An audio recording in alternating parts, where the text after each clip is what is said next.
से एक लड़का परमेश्वर में आता है, क्योंकि वो कहता मैं रब नू लभदा सी कौन है वो। और जब वो परमेश्वर में उसको मालूम होता है कि यीशु मसीह एक जीवित परमेश्वर, धर्म और जात को बदलने के लिए नहीं, वो मेरे लिए मारे गए और गाड़े गए।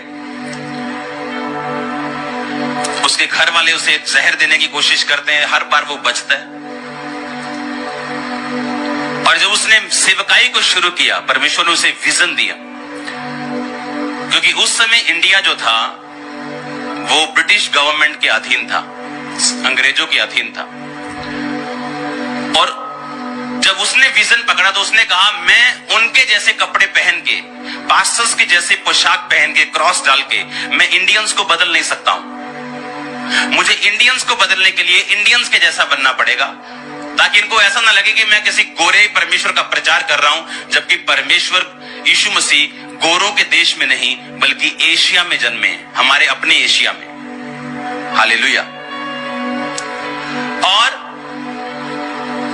मैंने यीशु मसीह की एक बात देखी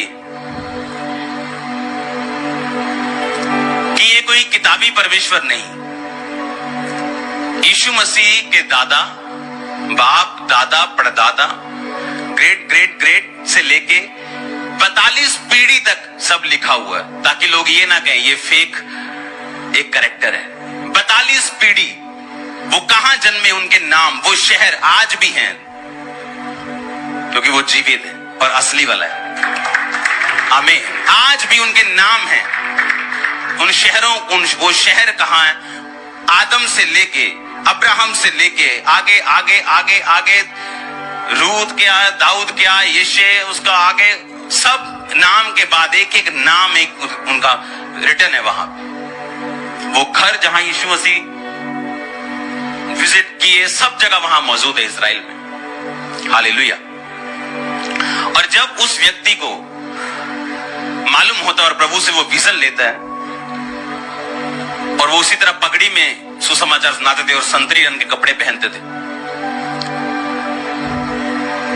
और वो चाइना, तिब्बत, नेपाल, बर्मा, जो जो उस जमाने में देश थे, बांग्लादेश शायद वहां तब नहीं था, इसलिए उस जीवनी में बांग्लादेश का नाम नहीं, पाकिस्तान का नाम नहीं, क्योंकि वो भी नहीं था, वो भी इंडिया में था।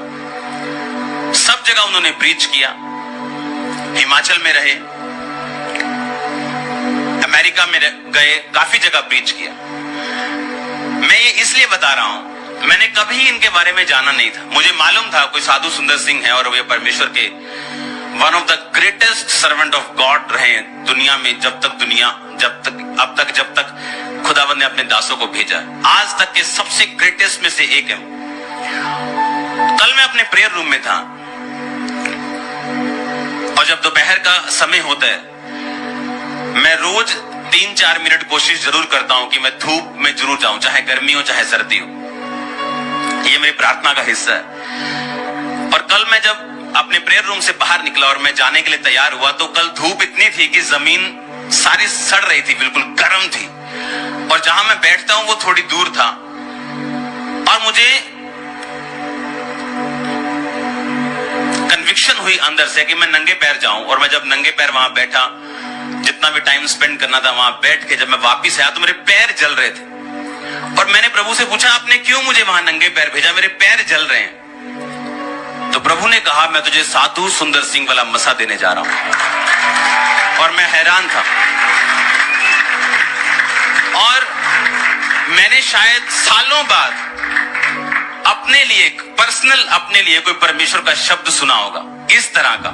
वैसे डेली बेसिस पे मैं सुनता हूं क्या करना है मिनिस्ट्री में, इधर लाइफ में, लेकिन ऐसा इस तरह का शब्द मेरा ख्याल है मेरी लाइफ में मुझे 7 या 8 बार मिले होंगे 17 सालों में, इससे भी कम ही मिले होंगे। सिर्फ मुझे 3-4 याद हैं जो अब याद हैं। और कल परमेश्वर ने मुझसे कहा, मैं तुझे वो मसा दूंगा। आमीन।